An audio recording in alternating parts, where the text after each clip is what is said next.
Hey there, this is Adam from RobotKingStudios. So, really quick, okay, this won't be quick. I'm going to start with this. Kushari, thank you for subscribing. Deadman564, thank you for subscribing. Navy Radman, thank you for subscribing. Super Preacher 77, thank you for subscribing. Asjara, thank you for subscribing. The Duke 07, thank you for subscribing. DEMONJESTERJ, thank you for subscribing. Berserk? I don't know. Thank you for subscribing. Boxermeister, thank you for subscribing. Okay, I'm missing some Dark O Marines. So Dark Marines, thank you for subscribing. Nintendo Play 909, thank you for subscribing. Graham and Friends, thank you for subscribing. Heavy Weapon Soldier, thank you for subscribing. Inquisitor Lord Aki, thank you for subscribing. Able to Tube, thank you for subscribing. General Splatten, thank you for subscribing. Eve Player 12, thank you for subscribing. Hypernin, thank you for subscribing. Bloodthorn 0, thank you for subscribing. Ultimate Ponage 1, thank you for subscribing. Esoteric 43, thank you for subscribing. I think that's it. Okay? That was a lot of people, but I think that's it. Now, I gotta see really quick who asked me this, because someone asked me a question about colors I used. Alright. So, Demon Jester, you asked what colors I would use, and I'm assuming that you're asking me on the Monolith. Now, the Monolith, just so you know, the Monolith does have, essentially as its three base colors, Astronomicon Gray, Chaos Black, and Skull White. Now, I know that seems simple. Now, there are metallic highlights on it that are really hard to see with this camera right now. And when I can use my other camera, I'll show you a little better how it has a color change highlight to it. So when you change its direction. But I've also done small detailing with burnished gold. Burnished gold, I know. You know these colors. Burnished gold, Astronomicon Gray. Now, I have also used... what do they call it? The oh crap, where? Okay, I can't find where I put the bottle right now. I think it's called the Fenry Gray. You know what color I'm talking about. If you don't, ask someone else. I can't remember where I put the pot right now. All right. Now I also have a personal favorite company. Their paint. So I've been using some of theirs too, because I also have Custom Colors Copper Metallic on it in small amounts. I've spread it out into a kind of wash.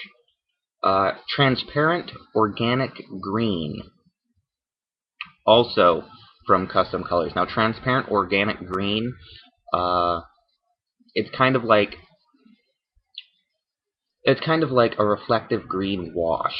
All right, and I thought it was perfect for the task. Now, I'm also using Transparent Pagan Gold.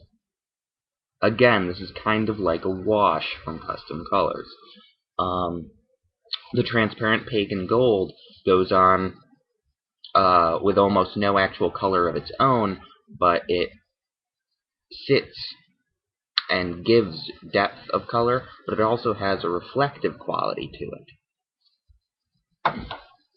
Now, incredibly small amounts of the monolith have been touched in glow-in-the-dark. And the reason being is because I really want to let people see how lovely it is, even if the lights go down. Also, I want it to be standy outish, no matter what amount of light is there.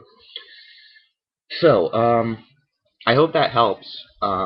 That's essentially 9 colors that I've used on the monolith in various stages. Now, to get the stone effect, I will explain what I've done. This little guy here is actually a dry brush from Custom Color. It's their 3/16th of an inch dry brush. Now, of course, you're already probably sitting there like, wait, what? The whole thing, the whole monolith has been undercoated with Chaos Black. I mean, top to bottom, every crevice, every nook, every cranny.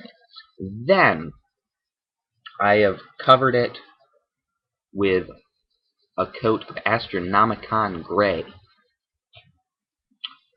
After I have covered it with Astronomicon Gray, I went ahead and I painted by hand the entire goddamn thing white.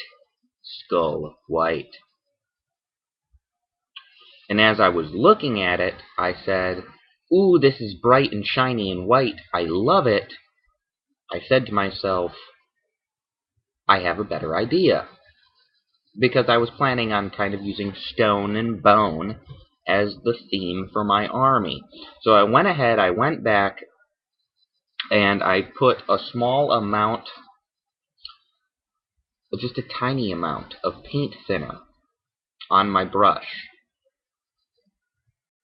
And then I reverse dry brushed with paint thinner. Not all over it. Not all over it. Okay? So I reverse dry brushed it with small amounts of paint thinner, and then I dried it off with a paper towel as I went, so the paint thinner didn't have time to keep absorbing in and potentially ruining the entire thing. After that was done, and bear in mind that took me a while to reverse dry brush with paint thinner. After that was done, I went ahead and I took my Astronomicon Gray and my Skull White again, a foundation paint as you can see, and a normal, color. And I went ahead and I spot painted them on. So